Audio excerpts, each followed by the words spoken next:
E aqui essa noite temos então, organizando e discutindo com a gente, o sempre presente, onipresente e produtor Pedro Paiva, o grande nome brasileiro. Eu adoro falar essas coisas do Pedro porque ele detesta. Então, eu sempre gosto de me organizar de uma maneira que as pessoas detestem, de modo como eu apresento elas e queiram ser apresentadas de novo. Pedro Paiva, o grande nome do videogame realmente independente brasileiro. Boa noite, Pedro. Colegas. Janos, né, sempre conhecido pela sua fala efusiva, que é professor de filosofia, atualmente publica pra caralho, diga-se de passagem, no site Contrafatual, sobre jogos, filosofia e principalmente contra a civilização. Oi, Janos. Oi. Temos como convidado especial, porque a gente não apresenta o convidado especial por primeiro aqui, só para ser diferente mesmo dos outros, que é o Cristiano, que é historiador, trabalha com história da saúde e também com patrimônio cultural. Oi, Cristiano. Boa noite, gente. Também conosco aqui, né, o nosso homem em Montreal, Henrique, que faz doutorado na Universidade de Concórdia e integra também o Game Curious. Oi, Henrique. E aí, boa noite. E por último, e não menos importante, talvez me desculpe, mais importante, temos ela, Aline Job, doutora em literatura e jogos, e como a gente já tinha comentado antes também, a adversária do filme Ratatouille. Oi, Aline. Oi, Lucas. Oi, gente. Essa piada interna ninguém pegou, né? Ninguém vai pegar. Nossa senhora. A Aline faz Masterchef parecer uma comédia, né? No próximo episódio vai ser 2 horas. Aline, Job e Lucas Goulart falam sobre Ratatouille Masterchef. Ratatouille Masterchef. Enquanto cozinho. Enquanto cozinho. Fantástico. Nossa, ia ser maravilhoso eu e a Aline cozinhando, porque eu não sei fritar um ovo. Ver o que cada um consegue fazer em meia hora. A Aline faz, eu fiz um risoto de fungo gourmet. E que eu fiz um sanduíche, mas eu acho que o frango não tá bem feito. E eu, então, Lucas Goulart, sou doutor em psicologia social e trabalho principalmente com jogos e teoria queer.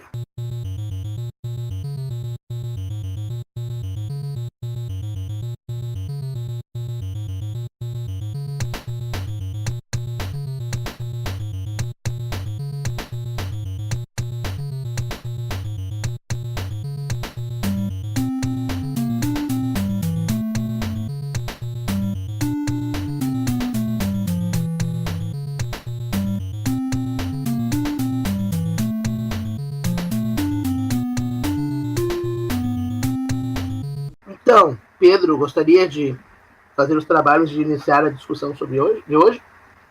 Então, né, o tema de hoje é uma sugestão do Cristiano, né, na verdade, que seria a gente falar sobre os processos criativos no indie e no mainstream, né? Então, como eu me preocupo mais com o independente, né, eu vou me concentrar mais nisso, assim, né? E o que eu quero propor hoje é que a figura do game designer é uma coisa que nos atrapalha na construção de uma cena independente. É uma sombra que a indústria mainstream projeta sobre a América Latina, colocando ambição impossível por cima de oportunidades de liberdade. Compor um jogo num contexto de equipe pequena é autoria compartilhada, né? Pelo menos uma oportunidade de autoria compartilhada. Uma oportunidade de construir o jogo com negociação constante, né? Então, não faz sentido a assinatura de um game designer, que até se justifica no contexto industrial, né? Mas não numa equipe de 5 pessoas, que é o quadro que a gente encontra em geral no indie, né? E se numa equipe tão pequena a gente não consegue negociar decisões, a gente está perdendo habilidades fundamentais para viver em sociedade. A gente não está sabendo conversar fora de um ponto de vista hierárquico, fora de uma subalternidade puxa-saca ou de um autoritarismo de pequeno poder. Um grupo de trabalho tão pequeno não deveria precisar de chefes. E eu sei que a gente assistiu muita Tartaruga Ninja, muito X-Men, mas é importante a gente lembrar que são personagens de ficção e que as hierarquias dos grupos na ficção servem para criar tensões e conflitos, e não para melhorar a vida dos envolvidos. Então, reproduzir a ordem que cria essas tensões na cena independente, né, fora da ficção, é desperdiçar um enorme potencial de libertação, é desperdiçar a chance de experimentar outras organizações do trabalho que não produzam alienação e individualismo. É muito perigoso que no independente a gente se esqueça que pode ser independente, né? Então o game design como tarefa separada, como trabalho intelectual que ordena o trabalho braçal, digamos, recria no contexto da equipe uma separação de classes. O game designer que só faz assinar o trabalho dos outros está todo comprometido com uma concepção burguesa de organização do trabalho, sem perceber que daquilo que ordena só entra no jogo o que é interpretado da ordem pelos subalternos. Então ele é mais inútil do que imagina, ele é mais inútil do que faz parecer a pompa do cargo que ele pensa que ocupa. Então a gente deve descojimar as nossas referências de game design, talvez também repensar o que o game design como disciplina significa e se ele nos serve, né? Se ele serve para o independente. Então eu queria começar só com isso. Só, né? Droga, não consegui desmutar o rápido o suficiente para dizer isso. Né? Só. Destruiu. Não, só isso. Eu espero que a maioria não só, né, dos coletivos que desenvolvem games, das empresas que desenvolvem jogos, mas a própria ideia que nós temos de desenvolver jogos está errado. Mas tirando isso, eu acho que todo mundo tranquilo. Por isso que Pedro para eu tenho só comentar. Falei. Rapidinho, que eu adorei o conceito de cogimação e descogimação. Eu já imaginei artigos assim, a história da cogimação dos videogames, né, nos últimos 10 anos. Nós estamos na época pós-cogimação, né? Não, isso aí já foi pro Twitter, eu acabei de twittar já. Mas é interessante isso, porque a gente tem o Fordismo, o Taylorismo, né? E agora tem o Kojimismo, né? Olha só. Não é tão fora da casinha, né? Criando teorias.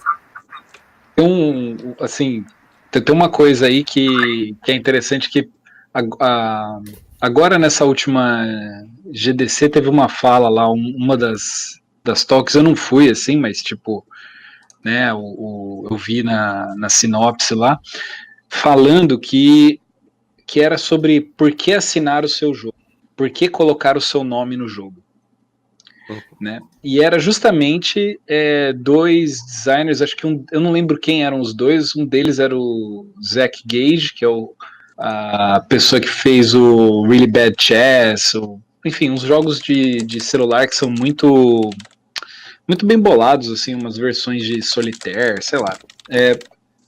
Mas bem nessa ideia do tipo, argumentando, fazendo uma defesa de assinar como autor, né, de ter essa assinatura do game designer.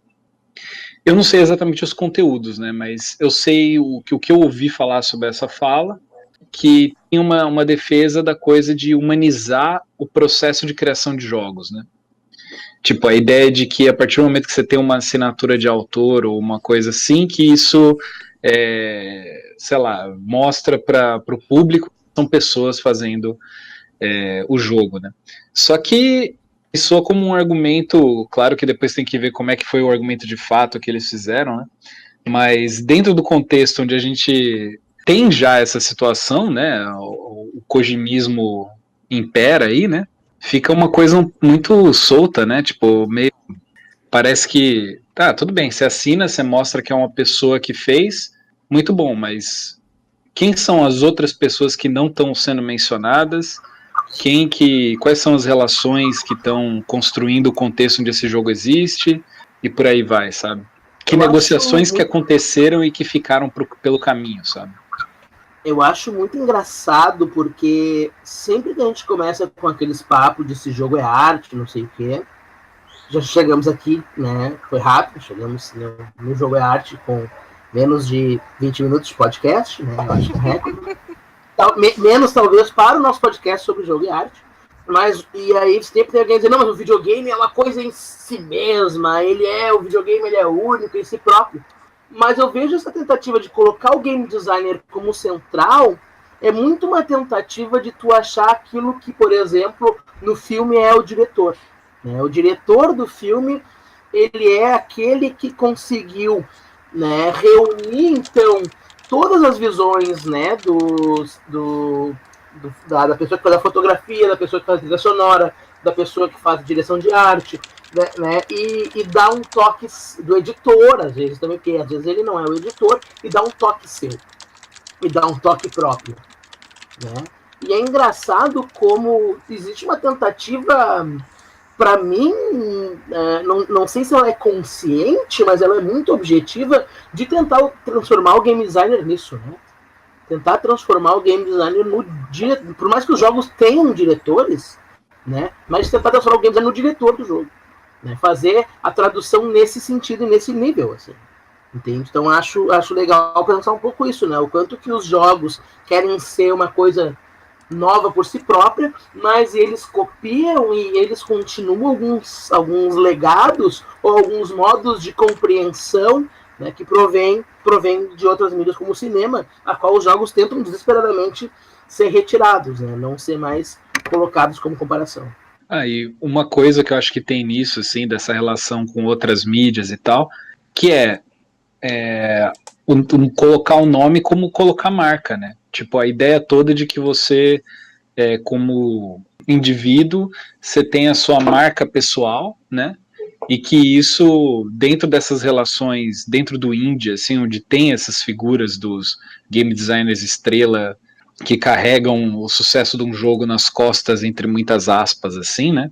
É muito marca, é muita questão de criar um diferencial para si mesmo, né, de criar uma realmente assim, tipo uma aura, né, que permita uma posição competitiva no mercado, sabe? Tipo, uma coisa bem pragmática e que trava muito dentro desse modelo capitalista mesmo, né? Cuidado, porque sabe que se tu falar aura 3 vezes, aparece alguém pra falar de Benjamin. Assim funciona. Eu já tava pensando nisso, né? Eu tava lembrando agora da fala do Henrique, enquanto ele tava comentando do sucesso, mas também tem o fracasso, né? E o fracasso, acho que ele entra muito forte, né? Para daí também demarcar. Daí quem é esse indivíduo que liderou essa equipe, né? E daí, no caso, tô pensando aqui no game design do No Man's Sky, que acho que todo mundo acompanhou um pouco, como que foi o lançamento, o que se esperava e o que o jogo prometia, enfim, né? E daí acho que a gente pode pensar também nas coisas que têm surgido do Kojima com o Death Stranding, que existe, né, um horizonte de expectativa que vai pensar aquele objeto ali, aquela obra, enfim, o conjunto que vai ser esse jogo, e aquilo que é prometido acaba aparecendo na promessa de uma única voz, né, ou de uma voz principal. No caso do No Man's Sky, era o desenvolvedor. No Death Stranding é o Kojima. Então eles são esses personagens que representam ou o fracasso ou o sucesso. E como a gente, acho que num certo sentido, acabou desenvolvendo para os videogames essa visão do indivíduo como o criador, isso acaba prejudicando a indústria, eu acho que como um todo, né? Tipo, não só pelo fato de que a gente continua daí colocando na invisibilidade, colocando no apagamento quem está lá para fazer a graminha, sabe? Mas também fazendo com que essas pessoas nunca cheguem a ser consideradas como o profissional que está envolvido ali na criação dessa obra. E se é uma obra de arte, né, todo mundo deveria receber ou ter acesso a esse reconhecimento, né? Que é uma coisa que, em algum momento, quando a gente gravou o episódio comentando sobre videogame e arte, que eu tinha uma opinião muito mais definida de que sim, videogame é arte e eu não tinha muitas dúvidas em relação a isso naquela época. Hoje eu já questiono uma série de coisas e justamente por essa questão do videogame, ele está inserido num processo de apagamento dos profissionais, né? E acho que isso é uma... Eu acho que é uma imagem de como alguns objetos de arte são produzidos hoje, né? Então eu acho que o videogame também representa para uma geração ou para uma grande parte da população mundial, sei lá, que tem, imagina nessa profissão, a profissão dos sonhos, né? Quero ser desenvolvedor de jogos, quero ser desenvolvedora de jogos. E no fim não é bem assim, né? Tipo, de sei lá, quantas pessoas que almejam isso, quantas que de fato conseguem ser esse que aparece ali como o designer principal, né? Ou o único nome que aparece. Então, acho que existe a problemática desse imaginário, dessa expectativa, né, de como vai ser trabalhar nisso, que tipo de retorno eu vou ter. E a outra questão que me assusta, eu acho, daí para pensar o elemento artístico, então, é como tu lida com fracasso, como tu lida com sucesso, né? Tipo, no cinema isso já foi meio que resolvido, né? Se fatura muito, é um sucesso, mesmo que seja uma bosta. Agora, pode ser ruim, sei lá, vender muito. Então, né, o que define essas coisas? E eu acho que o videogame, ele tá muito alinhado no cinema por causa disso. Ainda que a gente tenha afastamento de como que ele está sendo pensado, como está sendo criado, porque a gente ainda acho que sim tem uma resistência, né, de quem está fazendo, quem está produzindo, quem está criando de forma independente. Bom, eu tenho pensado um pouco, assim, né, na minha participação em projetos culturais, assim.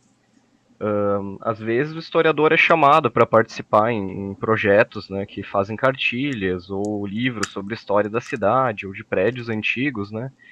E às vezes acontece de ter uma visão do trabalho, né, que não é a mesma visão que o profissional tem do seu trabalho e a do produtor que está financiando o trabalho, né, que recebe o dinheiro, né. Então, muitas vezes o trabalho, né, criativo está sempre dentro dessa tensão, né. O trabalho é conduzido dentro dessa tensão, da visão do trabalho do profissional e da visão do trabalho do produtor. Né, e chega um momento que é meio impossível conciliar essa ética do trabalho com as concessões que são exigidas pelo financiador, né, que é esse detentor do capital, né. Aí eu fico pensando como é que é esse processo, né, dentro do videogame, né, que é um trabalho de criação coletiva, onde fica a autonomia, a independência dos indivíduos, né, porque em última instância quem comanda os processos decisórios é quem detém esse poder econômico. E aí eu pensei em duas coisas principais, assim, dentro dessa ideia de processos criativos, né? Em todos os ramos de atividades profissionais, eu acredito que existe um certo controle do processo de trabalho, né? Todo esforço do capitalista, ou esse financiador do projeto, né, ou do jogo, no caso, ele será no sentido de sujeitar o trabalhador aos imperativos da produção máxima, né, de obtenção do lucro. Ele tem que lucrar o máximo possível, né? A novidade, quando a gente fala de produtos culturais, né, como o videogame, é que esse controle, além de sujeitar o trabalhador, né, essa questão da obtenção do lucro, ele também tenta atingir as mensagens que o produto deve passar. Então eu tenho pensado muito nisso, assim, né, que o controle não se dá só sobre o trabalho, mas também sobre as mensagens que esse produto deve passar. E aí eu fico meio pensando, assim, né, onde fica o indivíduo, né? Se no modelo antigo de trabalho, né, tu tinha uma série de regulamentos, né, na grande indústria, que tu tinha que ficar submetido, né? Nesse novo modelo de trabalho, parece que o indivíduo tem que controlar a si mesmo e também controlar os colegas, né? Por meio desse individualismo, dessa competição. A lógica é um pouco perversa nesse sentido, né? Essa questão da narratologia, teve uma discussão no Game Studies, periódico Game Studies, e alguns teóricos, Arcet e o Skelner Frasca, tocaram muito nessa tecla de criticar os narratólogos por querer aproximar o videogame dos filmes ou da lógica do cinema e impedir o videogame de ser videogame, de ter a diferença dele, de ser único e próprio. Mas Eu não sei ainda, eu ainda tendo a ser muito... ver muito videogame do ponto de vista de narrativa, e mesmo do ponto de vista de narrativa, ou da narratologia, eu concordo totalmente com o que o Pedro falou. Eu acho muito limitante colocar uma pessoa responsável por tudo no videogame.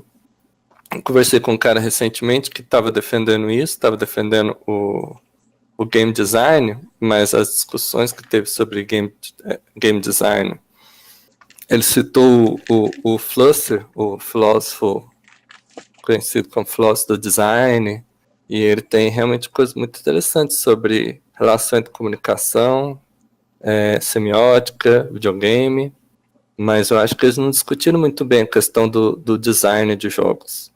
Tanto é que o cara tentou justificar o papel de game design dizendo que ele serve para canalizar o ódio dos erros do design para uma pessoa só.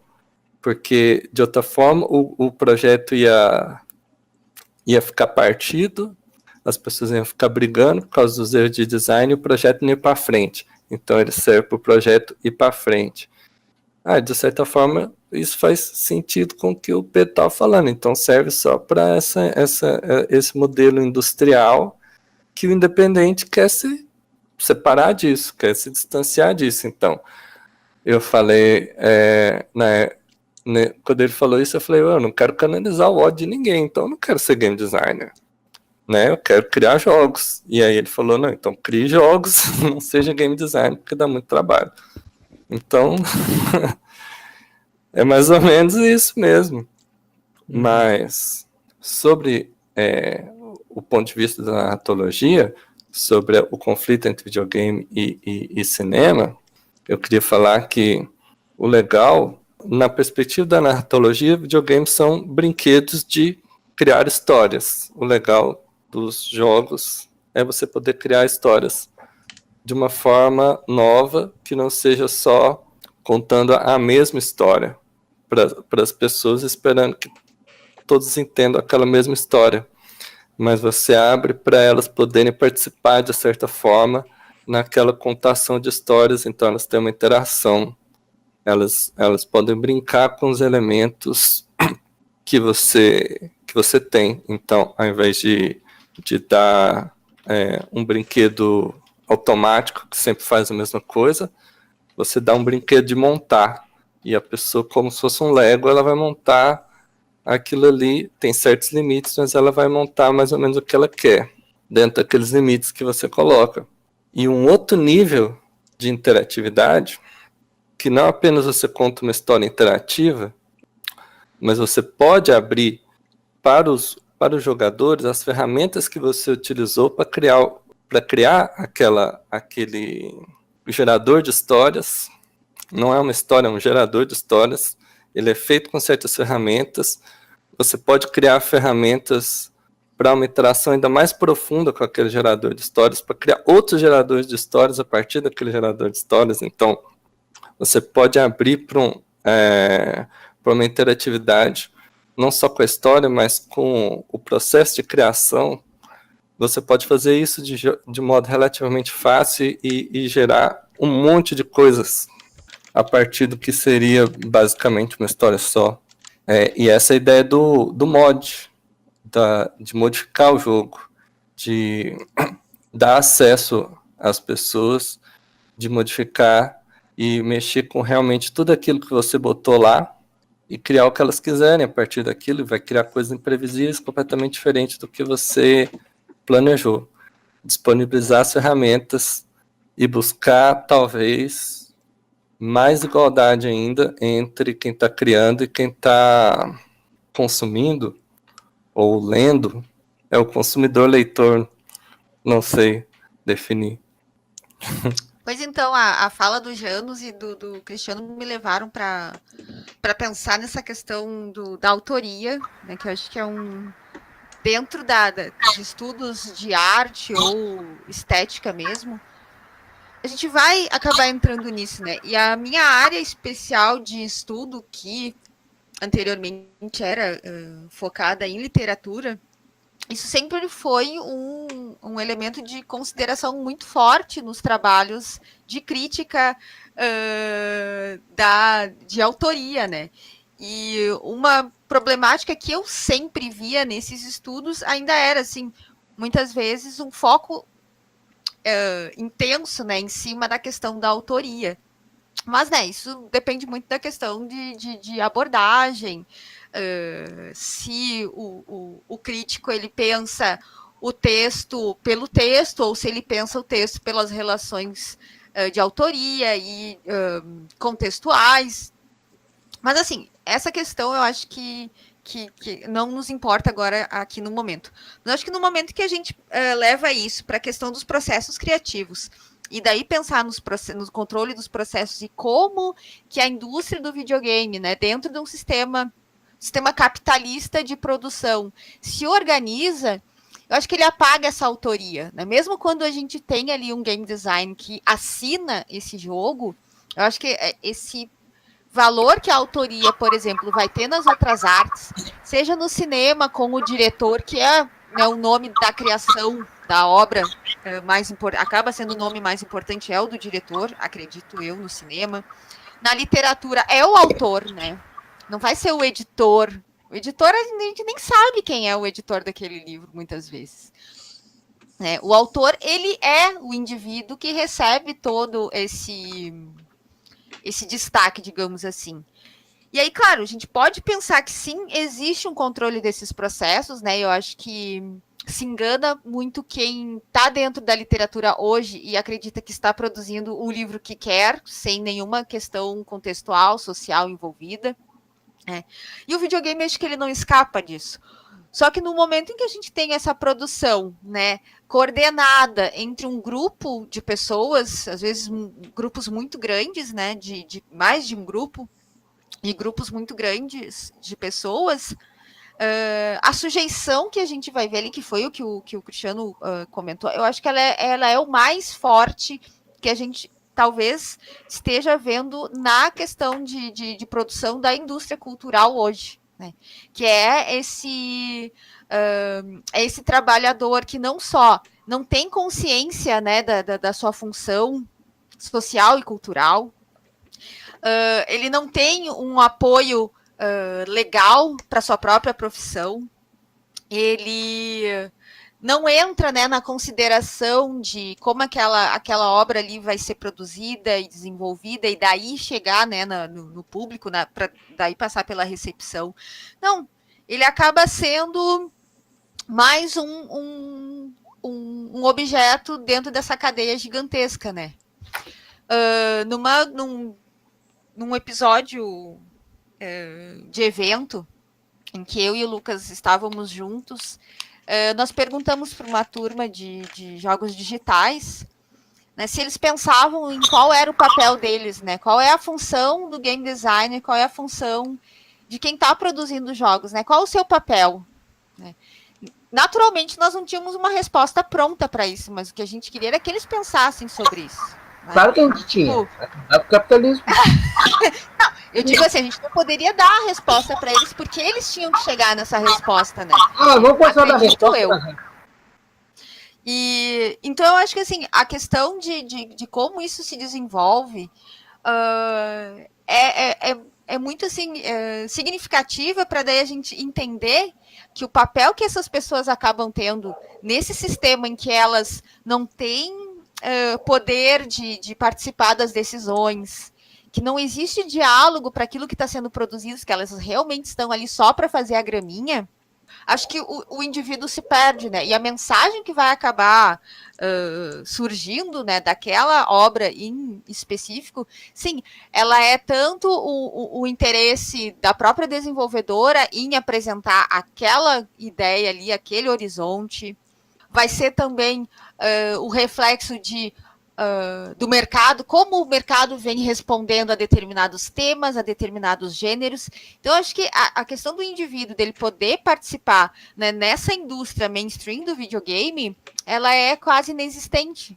Então, tipo, talvez o papel de quem está também pensando no videogame, né, não está lá produzindo, mas está pensando no videogame, seja tentar o diálogo com esse trabalhador, com essa trabalhadora, que precisa pensar nessa sua função. Embora eu ache que chamar game designer de trabalhador não seja tão justo. Aí Mas aí eu acho que discordo um acho pouco. que aí a gente entra numa questão complicada, né? Esses tempos aí eu tava lendo uma notícia, sei lá, tosca do governo dos Estados Unidos, né? Como se o governo dos Estados Unidos devesse ter ouvido para alguma coisa, mas enfim. Em que eles, para daí que a pessoa se identificasse como aquele profissional, ela tinha que preencher determinados requisitos, né?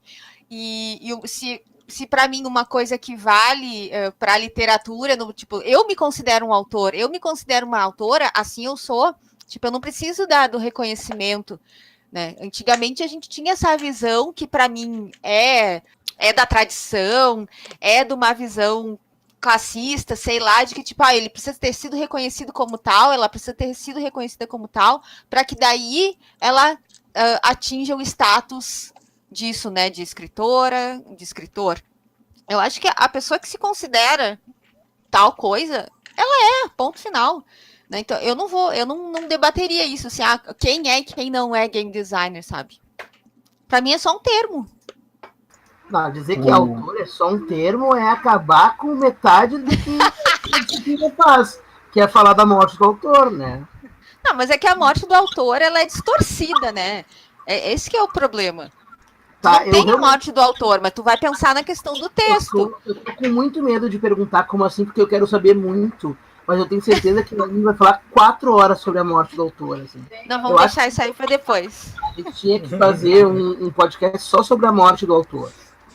Mas eu acho interessante isso que vocês colocam, porque é interessante que alguns críticos, assim, trazendo um pouco para a discussão.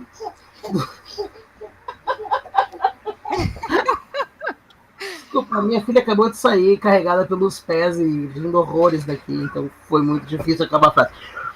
Uma discussão muito interessante que eu acho dos Game Studies traz elementos que eu acho que são bacanas para pensar, tanto a questão do autor, né, quanto para a gente pensar os mods agora, que é uma coisa que eu acho que é legal a gente discutir um pouco. Porque tu vai ter alguns autores, principalmente mais novos, né, questionando algumas ideias, tanto da ludologia, que eu prometi para mim mesmo que não vou falar mal dela hoje, mas gosto muito de falar mal dela, quanto de algumas tentativas mais contemporâneas de romper com essa discussão entre ludologia e narratologia, que não existe, né? É uma discussão política, não é uma discussão metodológica, né, gente? Pronto, falei. Sim.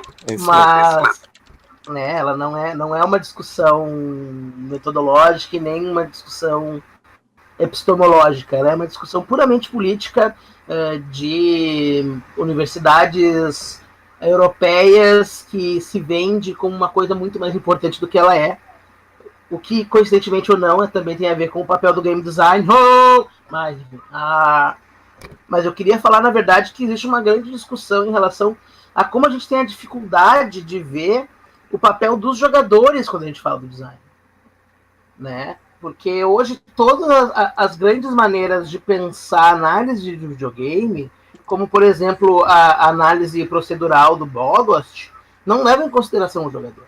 Eles colocam o game designer como o game design e o game designer como centrais, né, na produção dos jogos, e acaba não pensando de que maneira o acesso a eles é completamente diferencial.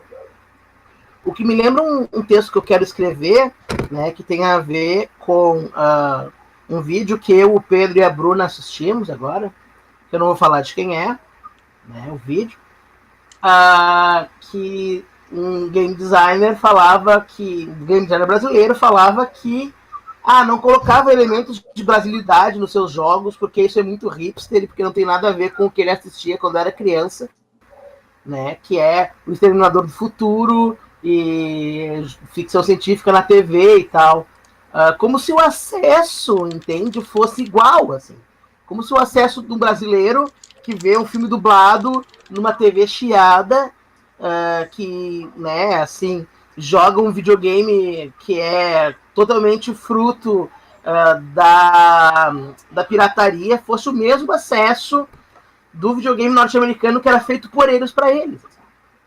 Então, o quanto que toda a discussão em relação a game design, né, ignora isso também. Não ignora só a produção múltipla e as multiplicidades de produção em nome de um autor. Ignora também que existem experiências diversas dependendo do acesso. Entende? Que é uma coisa que a ludologia ignorou durante muitos anos. Mas eu acho que é um pouco isso que eu queria colocar, assim. O quanto que a gente acaba diminuindo a discussão porque vê o design não só como central, porque central ele é, mas vê o design como final, né? Como uma questão final, assim, tipo, o design é assim, a experiência que ele propõe é essa. Mas, Lucas, eu acho que isso só reforça o que talvez os melhores textos vão falar sobre a questão do autor, né? Daí também já me incomoda, porque sempre usava-se o texto masculino, o termo no masculino, enfim. Mas os textos que eu acho que melhor falam sobre a questão do autor ou da autoria, né? Que o problema desse pensamento que centra num indivíduo, como tu está colocando aí, é o fato de não pensar nessa cadeia, então, de experiência, né? Não pensa no leitor, assim como não pensa no jogador. Então, no momento que tu comenta, porque daí as minhas referências são essas, sabe? Por que tu constrói essas referências artificiais, né? Não no sentido de artificiais porque ele não as tivesse. Não duvido que ele as tenha. O problema é por que eu preciso criar um modelo que eu acredito que vai ser aceito lá fora, né? Lá fora, seja em qualquer lugar, né? Tipo, o autor que pensa a sua produção não naquele contexto em que ele de fato vive. E daí eu acho que o game design no Brasil, esse game design que é indie, porque daí não tem os recursos, mas quer ser a empresa AAA, vai estar fazendo isso. Ele quer entregar um produto que vai ser aceito lá fora, né? Então, isso eu acho que é o problema da questão da autoria, quando a gente estende ele para pensar o videogame, né?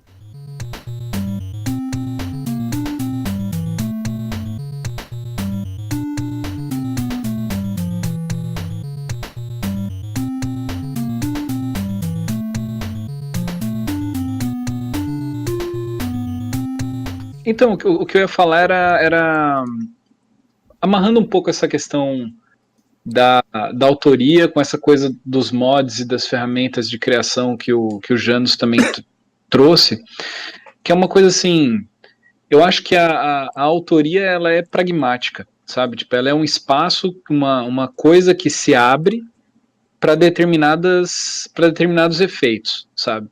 Então, quando é de uma vantagem competitiva uma pessoa, um nome ser associado com um produto, aí isso acontece. Quando a empresa avalia que é legal a gente abrir uma ferramenta, porque a ferramenta de criação, porque daí a gente pode lançar um jogo todo bugado, Skyrim, né? E a galera do mod que corrija, né? Que é por exemplo, uma coisa que rola bastante, né? Aí se abre o espaço para autoria. Claro que esse espaço não é um espaço que, porque foi aberto de uma maneira pragmática e para lucrar, basicamente, não quer dizer que isso é um espaço neutro e que é um espaço que não dá para as pessoas pegarem e subverterem para aquilo que elas querem. Isso tá super provado que mods é o lugar para ver coisas subversivas, assim, é um lugar muito potente. Mas uma coisa que eu acho que é importante é essa coisa. Então, se a autoria é um efeito, uma coisa que você abre para em determinados contextos e fecha em outros, né? Você apaga em algumas coisas e abre em outras, né? É um pouco... Então, assim, para mim, uma coisa que eu queria trazer era a coisa dessa profissionalização da criação de jogos. Aí teve uma coisa aí que no meio da conversa o Pedro falou do game designer talvez não seja trabalhador, né? E eu acho assim que existe um trabalho de game design, existe um conjunto de coisas que se faz dentro de um jogo que a gente meio que convencionou chamar de game design. Agora, e que isso normalmente é feito por alguém que está vendendo a sua força de trabalho para uma empresa, né? Tipo, assim, tudo bem, pode ser que tenha o Kojima e o Sid Meier lá botando o nome na caixinha e ficando milionário, mas o resto da cambada trabalhando em game design é trabalhador, né? E aí tem toda uma outra discussão que é o que é, né, só trabalhador é uma categoria absolutamente gigantesca e tem muitas nuances aí dentro, né? Mas, voltando, o que eu ia trazer é a coisa de, tipo, acho que a pergunta é um pouco o que é esse game design, o que é a construção dessa disciplina um pouco, né? O que é esse profissional do game design, né? Ele é um capataz, né? Tipo, ele é um gerente, existe aí uma coisa que é uma mistura que é muito forte no indie da coisa do game design como visão criativa, como o lugar da visão criativa dentro de jogos, e que completamente associada com a ideia de centralização de poder, né? E essas duas coisas essa junção é muito tóxica, né? Tipo, ela desmonta a ideia do processo criativo de jogos como uma coisa que pode ser crítica, que pode ser uma experiência coletiva enfim, né? Então, essa coisa de formar essas disciplinas, a gente tem que olhar para isso como uma certa coisa de qual que é a linha histórica onde eles estão, sabe? Nisso, o que o Cristiano trouxe da coisa assim, de quando junta uma equipe que é multidisciplinar e tal, o poder do financiamento e de como essas visões estão conflitando é muito importante, porque como que a gente vai dividindo essas disciplinas, né, dentro da criação de jogos, muitas vezes está muito ligado com coisas que aumentar a eficiência, você conseguir dividir as tarefas de uma forma que uma determinada tarefa que antes você tinha que pagar X, agora você pode terceirizar e pagar X sobre 2, né? Coisas como, agora todo mundo tem que saber programar. Por que isso? Porque aí dá para você baixar o salário dos programadores, porque você pode falar, você não precisa mais programar tanto, agora todo mundo pode programar. Olha só que legal, né? Então, é um pouco assim, eu acho que a gente também tem que pensar essa relação dessa questão da autoria, da produção criativa, de que visões criativas que estão sendo enfatizadas, e essa coisa do que é chamado de profissional, e que efeito que isso tem, né? E o que é chamado de amador, o que é chamado de secundário, sabe? E eu acho que muitas vezes, assim, tudo bem, existe a ideia de que uma coisa profissional é uma coisa que é mais refinada tecnicamente, é uma coisa que vai ser mais elaborada, é uma coisa que vai ser melhor, né?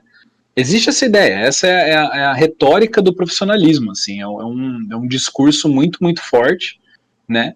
Que é um discurso de deslegitimização, né? Tipo, se você não conseguiu entrar dentro da estrutura de produção da forma que você vai ser aceito como o profissional que carrega a visão criativa, logo você é um amador, logo isso é uma coisa secundária, né? Você não está produzindo valor. Quantos jogos você já shippou, né? Nem tipo quantos jogos você fez, né? Tipo uma coisa meio tipo quantos você transformou em produto e vendeu no mercado, né?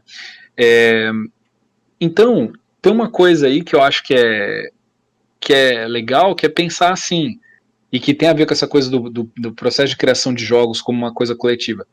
Ao longo da história da humanidade, né, tipo, na sua grandíssima maioria, né, as pessoas criavam jogos, criaram muitos jogos, alguns jogos que dá para argumentar que são tremendamente bons e que, justamente por ser o resultado desse processo longuíssimo de refinamento e criação coletiva, né, e sempre dentro da esfera do amadorismo, né? Se a gente for olhar com esse critério de profissionalismo e amadorismo que a gente tem hoje. Então, é uma coisa assim que está relacionada também com aquilo que o Lucas estava falando, que o jogador some, né?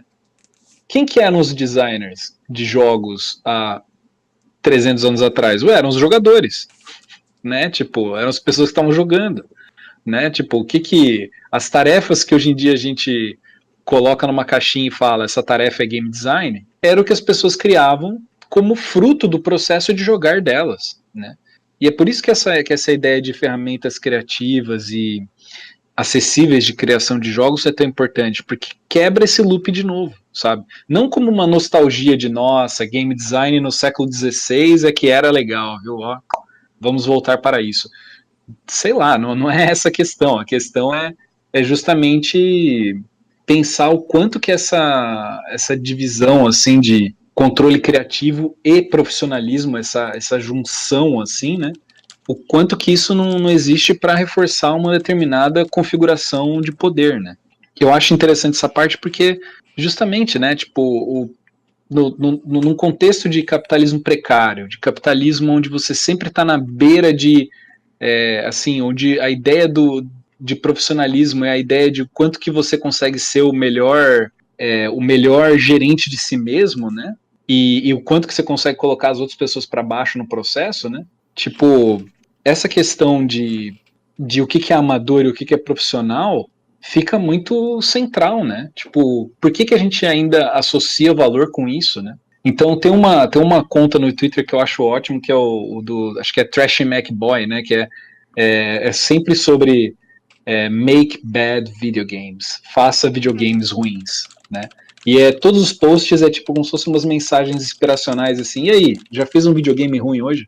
Sabe? E eu acho ótimo, porque é justamente essa coisa de desmontar essa ideia de que videogame bom, videogame ruim tem a ver com profissionalismo, tem a ver com o que é isso, né? O que é essa ideia de qualidade transformada em cânone e tal, né? Enfim, aí agora eu que saí falando um monte, mas Tá ótimo. era um pouco isso que eu queria trazer, assim, essa coisa. E que tem uma coisa também e que tá ligado com essa coisa do capitalismo precário e tal, que é autor e empreendedor, sabe? Tipo, a gente tá numa a confluência, assim, de criação de jogos tá muito forte nisso, assim, né? Tipo, uma das tarefas que dá pra gente discutir se é do game design ou não, né? Que é uma ideia integrativa, né? É uma ideia de que a maneira que as regras, objetivos, formas de interagir com o jogo se relacionam com a história, o visual, a música, com como se relaciona com o texto, como se relaciona com a plataforma e por aí vai, que tudo isso talvez devesse, de alguma forma, estar integrado num conjunto, isso é uma ideia que muitas vezes se coloca como sendo, bem, o game design faz parte desse processo. Agora, integrar não quer dizer centralizar, não quer dizer ser o chefe do processo, né? Tipo, isso, ou pelo menos quer dizer, talvez, hoje em dia, mas não precisa querer dizer isso, né? Poderia ser diferente, né? A gente justamente, acho que uma coisa muito urgente é encontrar formas de quebrar com isso, né? Uau!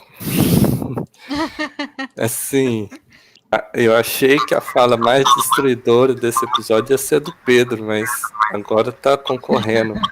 Porque o Henrique me tirou da minha inocência. Eu tava aqui pensando inocentemente sobre mod e ele mostrou. E ele me lembrou que a gente vive no capitalismo. E Como é que esqueceu fiquei disso? desmontado.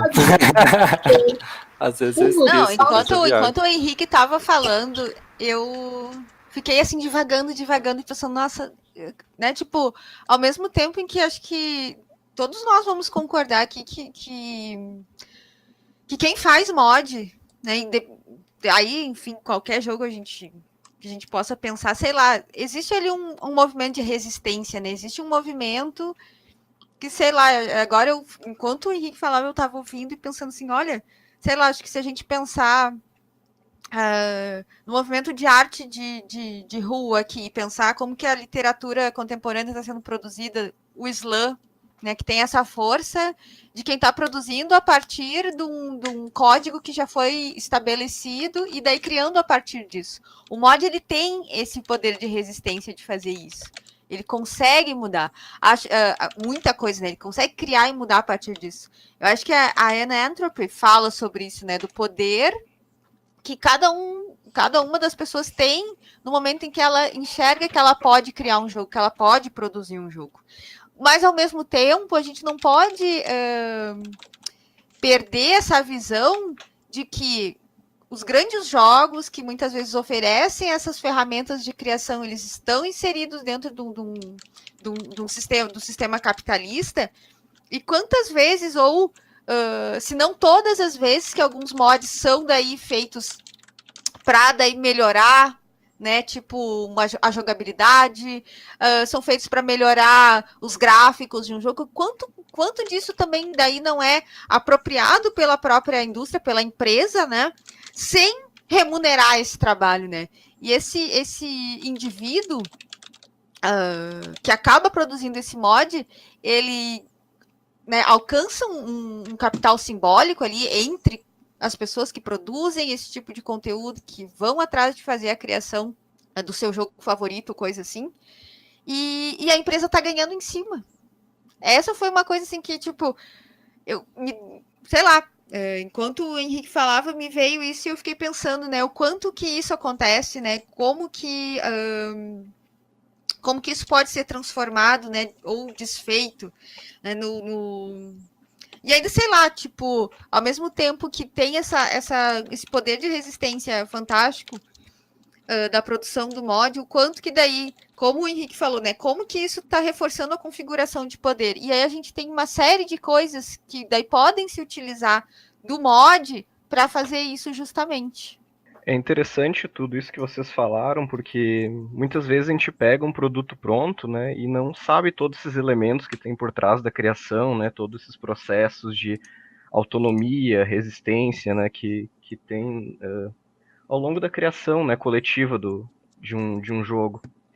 E eu fico pensando um pouco no que a Aline e o Henrique falaram, que nessa sociedade, né, capitalista, industrial, né, ou pós-industrial, não sei como a gente pode chamar, a disciplina e o controle, elas meio que procuram tornar o indivíduo ordeiro, né, de certa forma dócil, né, e útil, e de certa forma neutraliza a sua capacidade de revolta e resistência, né, que é aí que entra a importância dos mods aí que se comentava, né, esse é papel de certa forma revolucionário, né, porque quando tu é dono do processo, tu né, te permite, né, muito mais do que quando tu está num mecanismo de disciplina. É interessante que a disciplina no trabalho, ela é quase que uma disciplina militar, assim, né, nas grandes corporações, porque cada indivíduo tem uma espécie de cargo, né, como se fosse uma hierarquia militar, e ele exerce controle sobre a atividade de outra pessoa, né, e existe registro contínuo, uma burocracia, né, empresarial.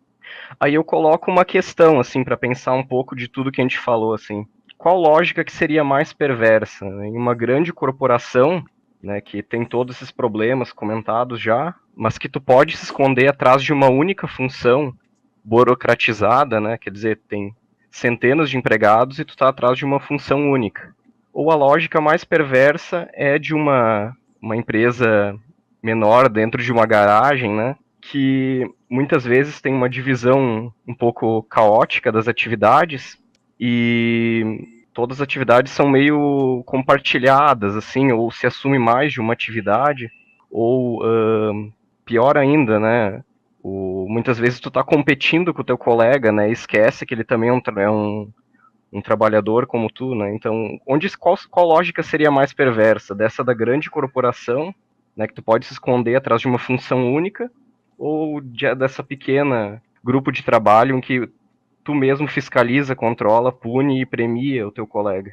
É isso, boa noite, sabe, assim, a pergunta muito sinistra essa, né, mas eu vejo, para mim a segunda é com certeza pior, porque ele muito Foucault, mas também porque sabe que na minha pesquisa com as produções queer, né, tinha esse problema, né? Tinha esse problema aonde tu tinha criado uma problemática grande no momento em que as pessoas começaram a ter que chamar atenção para o que elas fazem, entende? Eles diziam que, por exemplo, o Patreon, que parecia uma coisa maravilhosa no começo, era horrível para a cena, porque é horrível para pensar coletividade. Porque aí volta uma coisa que é meio do mainstream, que é as pessoas voltam a sonhar em viver de fazer jogos. E a Anna Anthrop vai dizer, né, que esse amor pelos jogos, e essa vontade de viver fazendo o que tu ama é o que aprisiona todas as pessoas, né? No crunch time, por exemplo, nas grandes empresas. Então eu acho que as coisas não estão tão separadas no momento em que as grandes empresas também investem nisso, né? Hoje as grandes empresas, tu não tem mais uma coisa tão Foucaultiana, né? Difícil, é chato dizer isso, porque eu gosto muito de Foucault, mas não tem uma coisa tão Foucaultiana nesse nível de que tu tem uma grande empresa te cuidando e fazendo com que tu tenha que ter um certo tipo de performance porque senão tu é demitido. Não, tu tem que ter aquele tipo de performance porque tu tem que amar o que tu faz, né? E as empresas te colocam sempre nesse local, né? Nesse momento onde tu tem que mostrar que tu tá naquele trabalho porque tu ama o que faz. E no videogame isso é pior ainda. Eu acho que isso é muito único do videogame. Essa questão que o amor aprisiona. Eu tenho um texto que eu fiz sobre isso, inclusive, como o amor pelo videogame, pelo AAA, aprisiona em várias instâncias diferentes, mas é que eu acho que essas duas posições que tu coloca, elas são muito próximas, entende? Porque é isso, tu ter que demonstrar a tua individualidade como maneira de, né, poder ser famoso, também acontece dentro das empresas, né? Inclusive é esperado isso de ti. Não, e quando o famoso ele tá muito próximo de ti, ele é o teu colega ali que manda em ti porque ele é o game designer daquele projeto ou daquela pequena empresa, né?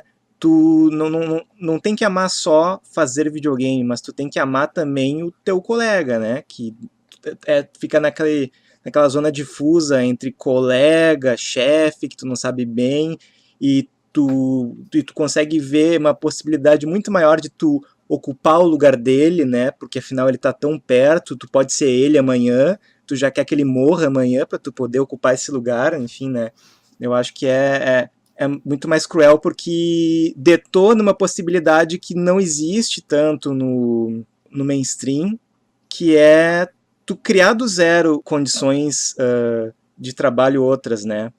Tá, mas será que, pensando nisso que tu falou agora, Pedro, e o que o Cristiano tinha comentado antes, que acho que ele levanta uma questão que o Lucas já tinha falado, mas não vamos entrar com nada de adorno, né, e tal. Mas eu acho que não tem como a gente não pensar que essa indústria cultural... Adorno pode sempre. Né?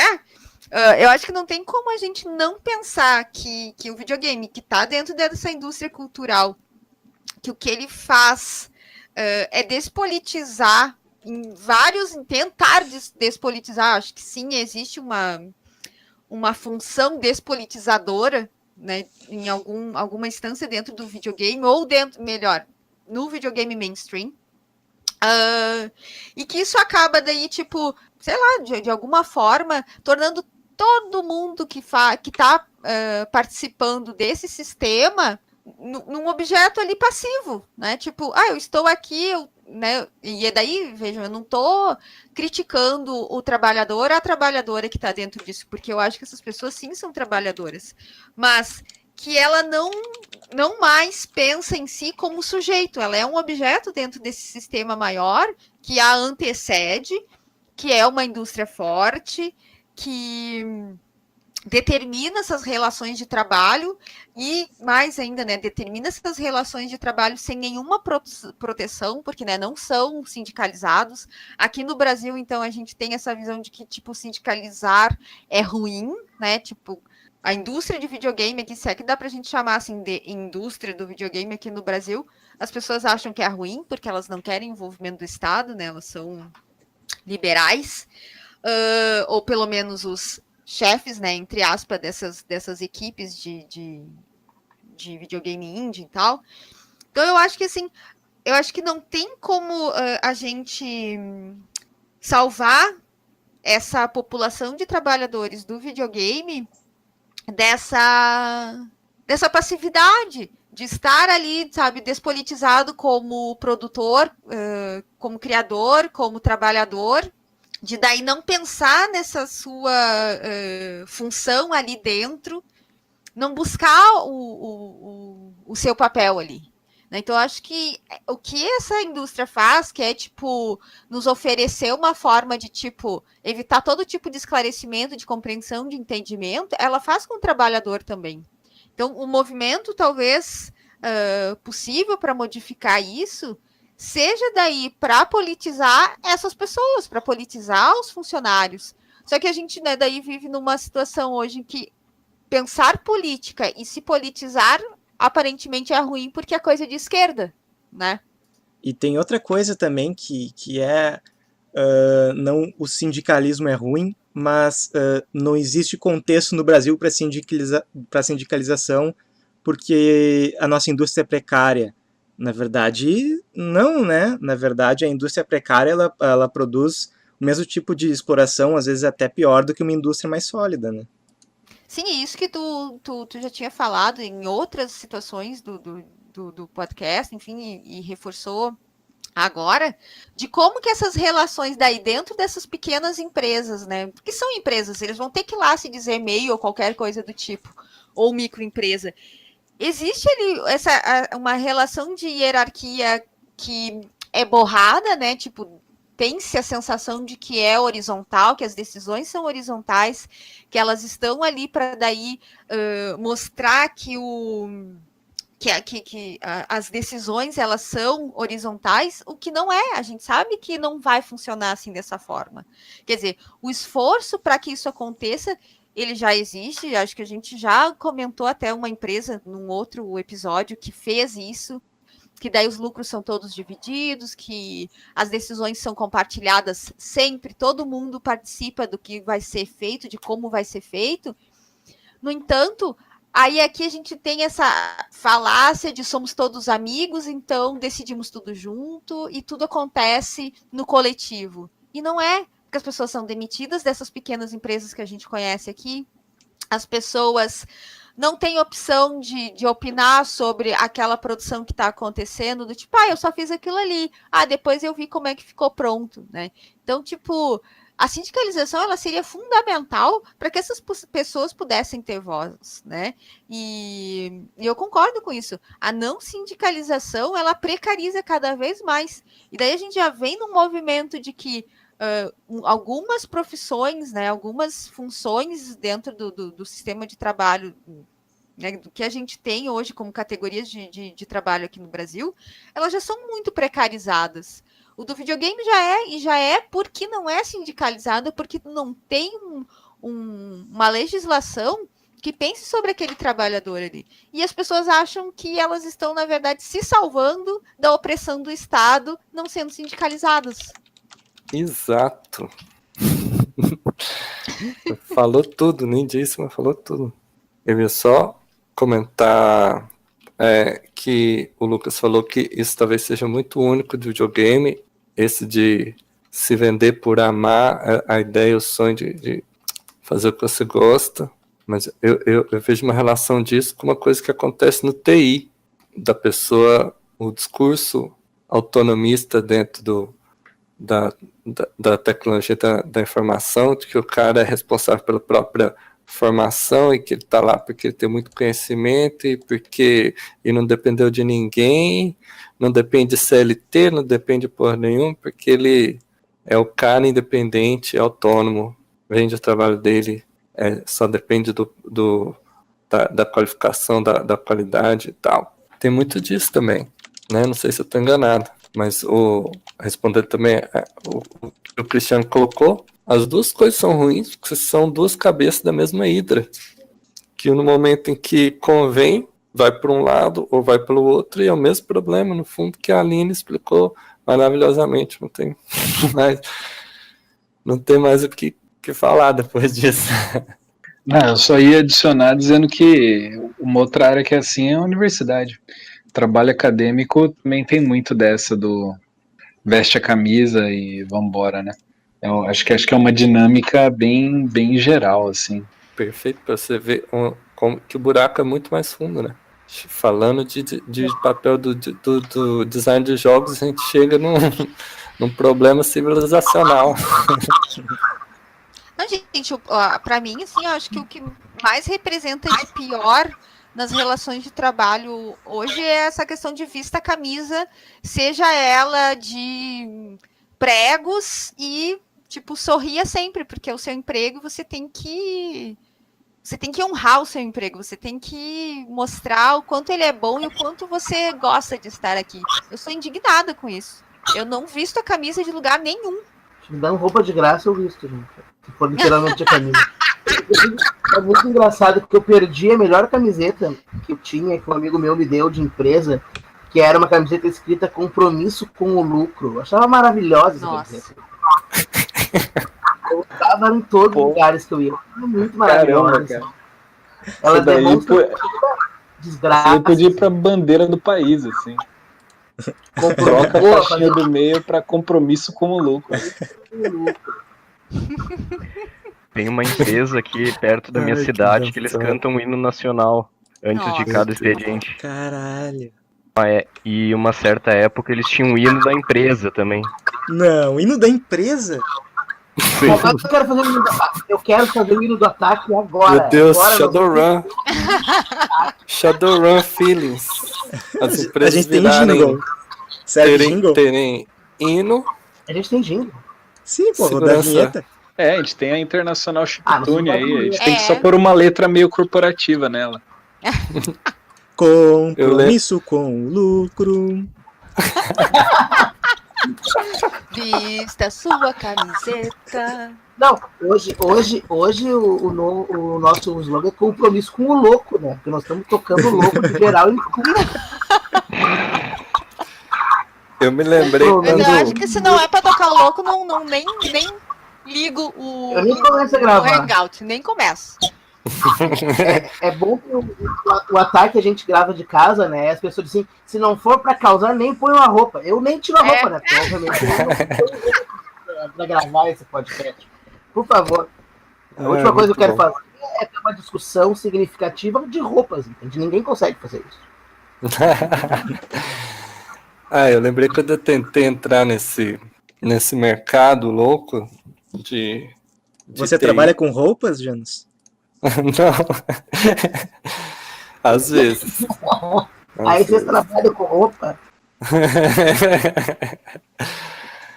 Mas o cara falou assim pra mim: eu não quero que você estabeleça um compromisso comigo, eu quero que você estabeleça um compromisso com você mesmo. E com o lucro. Aí eu falei e eu falei assim, então não rola, porque eu me conheço suficientemente para saber que eu não sou confiável.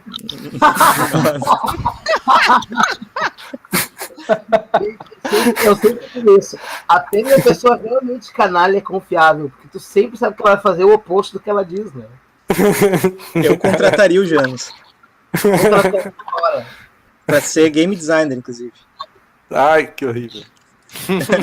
Tenho medo agora. Eu tava pensando aqui, eu não sei se tem tempo ainda pra falar coisa séria ainda, mas eu fiquei pensando no que o Henrique comentou do jogador, autor e tal, e de como o jogo folclórico foi a regra, né? E por muito tempo, assim. E daí, com o comentário do Henrique, eu entendi melhor o que o Lucas estava querendo dizer com a participação do jogador no design, né? E daí eu tava pensando que os gêneros de videogame, eu acho que são uma solução que a sociedade deu para folclorizar o videogame que é mais proprietário, mais autoral, né? Né? Por exemplo, tu fala de Contra, tu pensa, sei lá, um jogo tipo Contra, Doom, um jogo tipo Doom, né? Um MOBA, enfim, os gêneros eles acabam sendo uma folclorização desses títulos mais populares, assim, né? E daí eu pensando no comentário que o Lucas citou de os colegas que colocam temas de cultura nacional no jogo estão sendo hipsters, eu fico muito triste porque eu percebo que nesse colocar referências locais existe uma tentativa de se inserir nesse gênero, né, de se apropriar desse gênero, de folclorizar o videogame de alguma forma, né. Então, esse tipo de comentário eu acho triste, assim. Mas eu acho, Pedro, que esse teu último comentário, assim, eu já falei isso aqui para vocês várias vezes, né? Vocês já devem estar cansados de ouvir isso. Que eu não consigo nunca não pensar em situações daí do sistema literário que dialogam com essas situações que acontecem no sistema do videogame, enfim. Tipo, a gente tem, acho que, mesmo aqui no Brasil, surgiu, assim, um conjunto de vários livros e tal, de escritores contemporâneos que faziam muitas referências, né? Tipo, sei lá, tanto coisas, assim, muito indiretas ou obscuras, ou coisas mais óbvias, né? Tipo...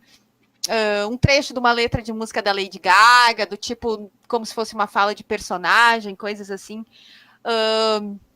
E acho que é um pouco de uma tentativa de mostrar uma origem brasileira, mas que foi colonizada, né, pelos Estados Unidos, e daí, tipo, as referências da Sessão da Tarde, né, dos anos 80 e início dos 90, e que eu compartilho de todas elas, essas referências que eu consigo identificar nos livros é porque eu participei desse momento junto, né?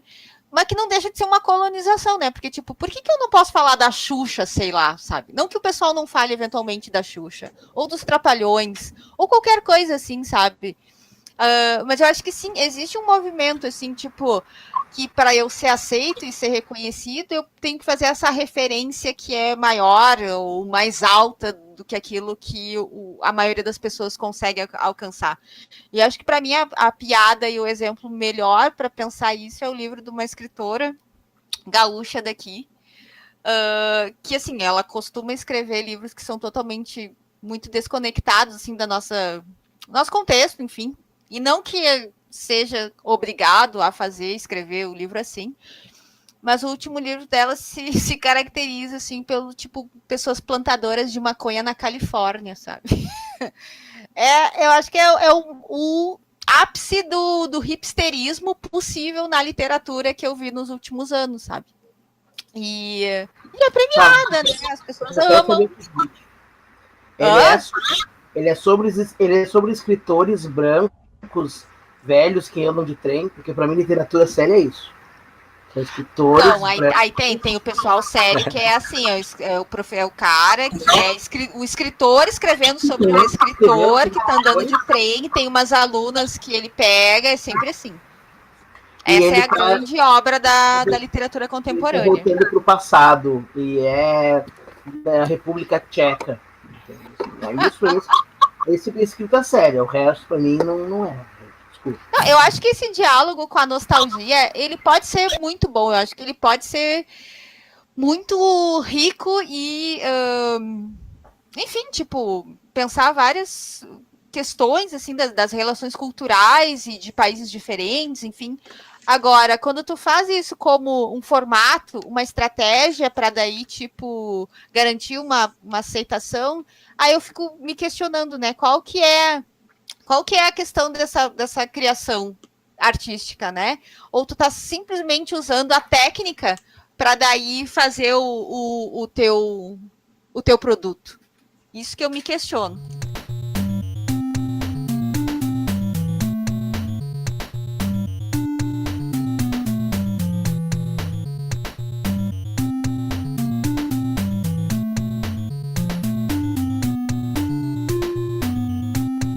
Eu sei que já acabou, mas eu quero comentar umas coisas agora para vocês.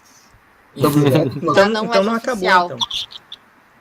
Não, mas daí já não é mais oficial. Não, eu tava pensando...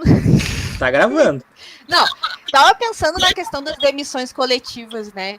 Que, enfim, sei lá, Activision, Valve demitiu um monte, a Electronic Arts e tal. Sei lá, mas Blizzard. também a Blizzard, enfim, foram várias, né, empresas grandes que acusaram, assim, tipo, lucros extraordinários, né, no exercício de 2018, que chegaram agora, ali no final do ano, início de 2019, tipo, chegaram a demitir, sei lá, 800 pessoas. Então, acho que esse tipo de ocorrência dentro de uma profissão, enfim, ou dentro de uma indústria específica, que é, enfim, videogame, acho que ele é uma indústria específica, acho que só demonstra o fato de que ela representa uma parte dessa indústria cultural que faz todo esse movimento para daí tornar o sujeito passivo, para tirar a autonomia, para tirar a individuação e fazer com que ele simplesmente seja objeto desse sistema. Tipo, o cara que é demitido, a mina que é demitida ali, tipo, ele perde toda a perspectiva de que ele estava envolvido, que ela estava envolvida num projeto. Teve gente que foi demitida, tipo, terminei ali depois de crunching, terminei o projeto que eu estava trabalhando e fui proibido de entrar nas instalações da empresa. Sabe? Tipo, e mesmo assim, a sindicalização lá nos Estados Unidos, em que a empresa, a indústria de videogame é mais forte, ainda assim, mesmo lá, não sei, tipo, os movimentos não estão acontecendo. Que empresa que recebeu uma abordagem forte de trabalhadores para daí exigirem sindicalização, para daí exigirem seus direitos? Isso não está acontecendo, ou está acontecendo muito pouco, né? Então, acho que não pensar nesse episódio das demissões coletivas e daí, dentro dos processos criativos, ignorar que essa indústria ela tem trabalhadores e esses trabalhadores estão inseridos nessa criação. Então, acho que eu fiquei muito apavorada quando eu li essas notícias, mas também fiquei apavorada daí os jogadores, enfim, a recepção do tipo, mas se você realmente amava o seu projeto de jogo, por que você não continuou trabalhando de graça? Sabe? Tipo, a falta de noção é geral. E aí, tipo, é o que a indústria cultural fez, né? O Cristiano tá se recusando a fazer essa Eu tô pensando aqui, agora que tu trouxe um Hobsbawm, né? Hobsbawm comenta que o século XX, né, ele é um século de extremos que teria acabado com a queda do Muro de Berlim. Então, para finalizar, né, eu gostaria de colocar que talvez esse processo confuso que a gente está discutindo aqui, amadurecendo, talvez seja um processo que a gente ainda está tentando compreender na sua totalidade. Então, talvez não ter resposta, né, seja parte desse contexto que a gente vive mesmo. Vai ser para os futuros historiadores aí, pesquisadores de jogos, tentar compreender essa lógica do trabalho nessa nossa época. Tomara que a gente consiga fazer isso rápido o suficiente para conseguir ganhar algum dinheiro, né, também. Ia ser bom, assim, eu gosto muito de comer, é uma coisa que eu não quero me desacostumar a fazer. Assim. Então. Eu acho que a gente jogou, o Cristiano jogou isso, caiu bem forte no meu colo, eu tô me sentindo culpada de que eu penso muito sobre a questão do profissional que faz jogos dentro do meu pensamento sobre jogo. Pode continuar, tua fala final. A minha fala final, não, eu quero só dizer assim que, sei lá, pro pessoal que tá na indústria, que quer entrar na indústria, não é o trabalho dos sonhos, você vai sofrer muito, mas, né, don't be a drag, just be a queen. Eu acho que esse é o... Meu Deus. Era isso, gente. Que bom que tu deu essa referência, a maioria das pessoas não tem essa referência dentro da indústria, né? É verdade, e é bem importante, né? Importante. Eu citei a Lady Gaga na minha tese, no final, tá? No momento final, apoteótico, citei Lady Gaga. Mas tu sabe que o Jack Halberstam tem um livro só sobre a Lady Gaga, né? Chamado The Gaga Feminism. É muito interessante. Todo o trabalho dele é sobre pensar cultura pop, como é que tu constrói cultura pop de uma maneira... Não constrói, mas como tu discute cultura pop de uma maneira mais queer, assim, né? E podendo ver a cultura pop como uma ode ao fracasso, como uma ode àquilo que não deu certo, como uma ode ao anticapitalismo, entende? Porque é isso, né? Grande parte da cultura pop é sobre anticapitalismo, querendo ou não, né? O cara rico é quase sempre vilão. Então, por que isso se perde na discussão? Então, ele discute um pouco isso. É bem bom. Recomendo o Halberstam. Gosto muito dele. Vou atrás desse livro. Teve uma disciplina sobre Lady Gaga, né? Na universidade. Eu não lembro o nome do cara, mas teve. Eu lembro de uma notícia que ofereceram uma disciplina só sobre Lady Gaga. Com certeza. Acabei de achar o livro e já baixei aqui enquanto a gente está finalizando o podcast, olha só. Uhul! Obrigado, pirataria. De nada. Jonas, quer fazer as considerações finais? Eu aprendi muito, perdi um pouco da minha inocência.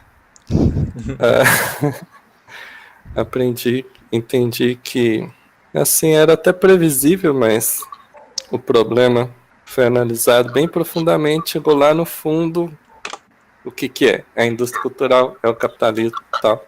Não é por à toa que a gente tem essa crítica, porque a gente aprofunda num probleminha que parece superficial e chega nesse mesmo ponto. O capitalismo tem formas geniais de estragar as coisas, seja de um lado ou seja do outro.